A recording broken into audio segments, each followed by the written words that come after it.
Novel Dua Bunga Setangkai karya Cawica episode 80. Rekaman CCTV. Chris masih terdiam, membulatkan bola matanya yang sedikit tertutup karena rasa kantuknya.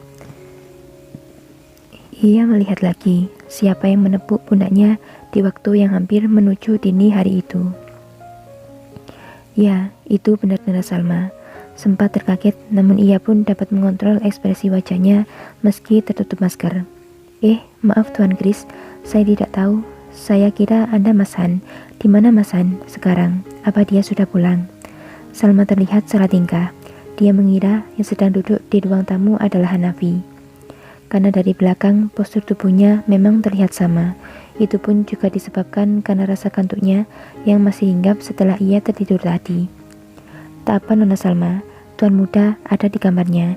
Dia sedang tertidur sekarang, jawab Chris ramah pada Salma. Nona sendiri mau kemana di jam segini?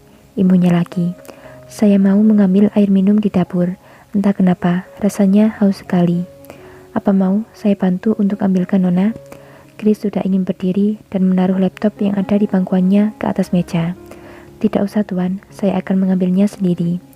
Salma pun segera berlalu ke dapur. Baiklah, hati-hati Nona. Chris selalu mengalihkan pandangannya lagi ke arah laptop, menggeleng-gelengkan kepalanya, tak habis pikir dengan apa yang telah dilakukan oleh tuan mudanya. Membawa Nona Salma ke rumah utama dengan keadaan hamil seperti ini, tentu akan sangat menyakiti hati Nona Insa. Apa yang sebenarnya tuan muda rencanakan? Pagi pun menjelang, Chris sudah berhasil meretas rekaman CCTV itu. Semalaman, dia memperhatikan rekaman itu, juga rekaman yang telah dikirimkan dari manajer Risto 99 tersebut. Chris juga melihat daftar laporan pengeluaran kartu kredit yang dipegang Insa sekarang. Transaksi apa saja yang telah Insa lakukan, juga jumlahnya, semua telah ia dapatkan. Ia pun menyempatkan membuat sebuah roti panggang dengan selai kacang di dapur untuk mengganjal perutnya dari rasa lapar. Chris sekarang menunggu Hanafi terbangun dari tidurnya. Setelah menunggu cukup lama, akhirnya Hanafi pun terbangun. Ia menelpon Chris dari kamarnya, menyuruhnya untuk segera datang ke sana. Chris segera naik ke lantai atas, masuk ke dalam kamar dan memberikan informasi tentang apa yang telah ia dapatkan semalam. Masuklah. Perintah Hanafi masih di atas tempat tidurnya. Rupanya, dia baru saja selesai mandi, karena rambutnya terlihat sedikit basah. Informasi apa yang kau dapatkan? Saya berhasil meretas rekaman CCTV dari jalanan kota menuju ke Risto 99 Tuan. Ternyata, Nona Insa masih berada di sana ketika kita sudah datang, dan kita tak menyadarinya. Jelas Chris, sambil membuka lagi layar laptopnya. Apa? Yang benar saja. Kenapa aku sama sekali tak menyadarinya? Hanafi terkaget. Ia terlihat sangat antusias, ingin melihat apa yang telah Chris dapatkan. Saya berhasil mendapat laporan dari kartu kredit yang dipegang Nona Insa sekarang. Pada sore hari, Nona melakukan transaksi di salah satu pusat perbelanjaan di kota. Beliau membeli sebuah jaket hoodie berwarna coklat tua, kacamata, juga beberapa makanan ringan di sana. Setelah itu, malam hari di jam yang sama, saat pengawal kita tiba di lokasi, Nona baru saja melakukan transaksi membayar makanan dan minuman di Risto 99 tersebut. Lalu, beberapa menit berselang, Nona kembali melakukan transaksi di sebuah toko yang tak jauh dari Risto itu, membeli sebuah ransel berwarna hitam.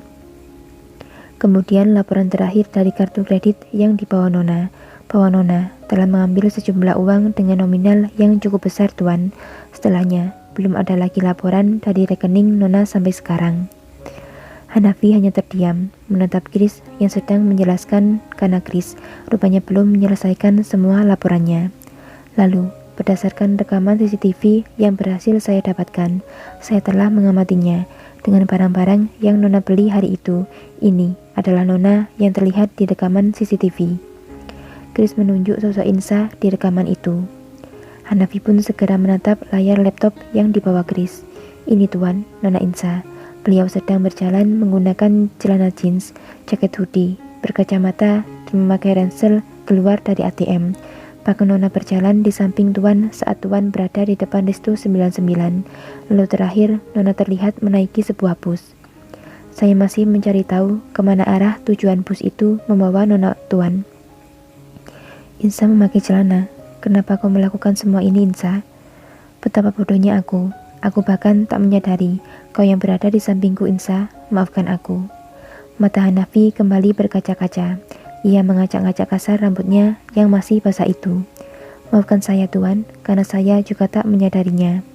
Chris berkata dengan wajah penuh penyesalan. Tapi tak dapat dipungkiri juga, Tuan, bahwa Nona Insa adalah wanita yang cerdik. Dia bahkan bisa mengelabui banyak pengawal di sana, termasuk kita. Kok tak salah apapun, Chris? Akulah yang terlalu bodoh. Jangan menyalahkan diri Tuan seperti itu. Percayalah pada saya, Tuan. Nona Insa pasti segera ditemukan. Saya sudah meminta bantuan dari berbagai pihak, juga polisi setempat untuk mencari Nona. Dan saya sekarang mohon undur diri, Tuan. Masih banyak hal yang harus saya selesaikan. Chris pun mulai segera membetulkan posisinya, ingin segera beranjak dari sana. Baiklah, terima kasih Chris atas kerja kerasmu. Hanafi memberi isyarat pada Chris untuk keluar. Baik, Tuan, jaga kesehatan Anda. Chris pun keluar dan menutup pintu pelan. Tak berserang lama, seorang terlihat membuka pintu kamar. Hanafi seketika menoleh ke arah pintu. Ia melihat Salma yang tengah membawa nampan berisi menu sarapan untuknya. Salma pun masuk dan berjalan perlahan mendekati Hanafi yang masih terduduk di tempat tidurnya. Mas Han, makanlah.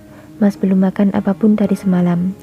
Salma menaruh nampan itu di meja dan mengambil piring berisikan lauk dan juga nasi di dalamnya. Ia mengambilkan sendok hendak memberikan suapan kepada Hanafi. Aku tak mau makan apapun sekarang. Hanafi terlihat membuang muka menghindari suapan dari tangan Salma. Makanlah Mas, sedikit saja. Kau akan sakit nanti jika tak memakan sesuatu. Bujuk Salma lagi. Aku tak mau makan sampai Insa ditemukan. Hanafi masih menolak suapan Salma. Mas, makanlah dulu. Insa pasti akan segera ditemukan. Jaga kesehatanmu. Apa kau sama sekali tak memikirkan Insa? Aku pun tak tahu Insa sudah makan atau belum di luar sana. Aku juga tak tahu dia tidur di mana semalam. Aku sangat khawatir padanya. Dan kau menjawab seringan itu? Hanafi menatap Salma dengan sedikit meninggikan suaranya. Bukan begitu maksudku, Mas. Aku juga khawatir dengannya. Tapi setidaknya pikirkan kesehatanmu dulu agar kau bisa mencari keberadaannya. Salma menaruh piring itu dan mencoba menenangkan Hanafi dengan menepuk pundaknya lembut. Hanafi pun tanpa diduga, ia menepis tangan Salma dengan kasar. Semua ini gara-gara kau.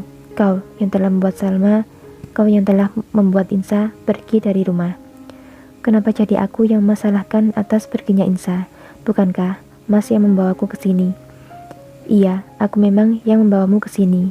Tapi kau penyebab dari semua masalah dan pertengkaranku dengan Insa. Kau yang membuat Insa pergi dari rumah. Dan sekarang aku tak tahu dia ada di mana. Mas, jangan berkata lagi di depanku. Aku sedang tak mau berbicara denganmu. Keluar dari sini. Bentak Hanafi kasar pada Salma. Ia terlihat menunjuk ke arah pintu, berharap Salma segera keluar dari sana. Salma terkesiap karena bentakan Hanafi.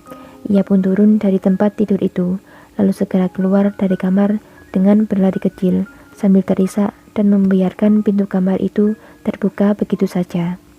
Bersambung.